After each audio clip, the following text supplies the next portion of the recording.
Guys, Ashish this side. So this is part 6 of Study in Canada video series, and in this video I'm going to tell you about cost of living in Canada, about scholarship in brief, and about education loan, also some brief details about it. So let's get started. Now first thing that comes is cost of living. So the cost of living heavily depends on what part of Canada you will be living, along with how much you will socialize. I'll give you some examples on how much cost happens. First is accommodation. So on campus gets little cheaper than off campus, but again you need to compare both. Then you may need to pay for your groceries, food, utilities, phone bill, text, referencing, mainly traveling back to India. Other elements which may differ from person to person, like you may go to eat out or travel in vacation, you want to explore that country, and your car rent, car insurance, and lot of other things. Right now, first thing let's see is school expenses. So the tuition fee varies according to different universities, course, and the city. So the tuition fee expenses in Canada might be up to CDN 10,000, that is Canadian dollars, 10,000 to 30,000 per year for an undergraduate course. Now I told you in beginning that Canadian dollar is in INR, it is about 55 rupees approximate. So whenever I am telling you Canadian dollar, you can multiply by 55. Now if you are thinking of applying for postgraduate degree, it may cost you about 15,000 to 55,000 per year approximately. Now let's see the living expenses.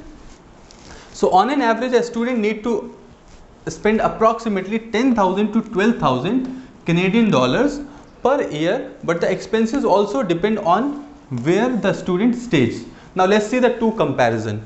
If a student stay in metropolitan city like Toronto or Vancouver, the expense could go up to 15,000 Canadian dollars, whereas in comparison to if you stay in suburbs, where the expenses would be about 8,000 to 10,000, so about 50 to 60% of a city. So that's a difference. Next is health insurance. So like in all countries, Canada also needs a health insurance. Insurance policy for international students is mandatory, as students have to stay abroad for a long period of time.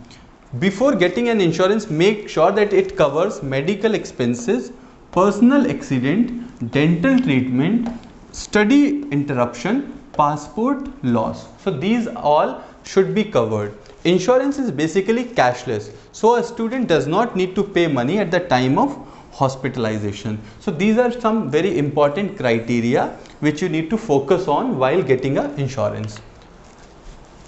Next comes is the scholarship. So these are not the complete details of scholarship, but in very brief, I will make a separate video maybe on titled as scholarships of Canada, to give you complete details of all the scholarships that are in Canadian university, right? So anyways, let's see. Merit and need based fee waivers are awarded to international students. Candidate with strong academic good performance in standardized exams and extracurricular achievements would be eligible for scholarship awards and financial assistance.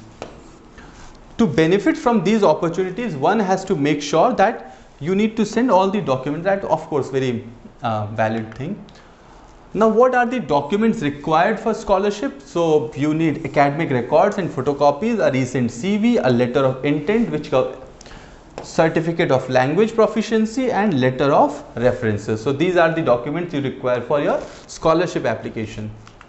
Next comes is the education loan. So education loan is a little complicated process and need to be briefed in detail. That is why I am not covering the entire details in this. I will make a separate video which will cover the student eligibility criteria, eligibility of course, loan amount, documentation required, and repayment.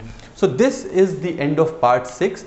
In next video, I will be telling you about the visa process. This is in very detail, post-study options, placements, and work and spouse visa. So this is the last part, but a very important one in the entire journey of your study abroad process, right? So apart from Canada, this channel has a lot of content to offer in terms of international countries, in terms of the best education system, in terms of best universities, and a lot more. In case you have any query also, don't worry, I have put in the details in description which you can check and ask queries to us. If you are new to this channel, please do subscribe. Even if you have subscribed, please do like this video, share with your friends, comment, and I'll see you in some other video. Thank you so much for watching this video. Stay connected.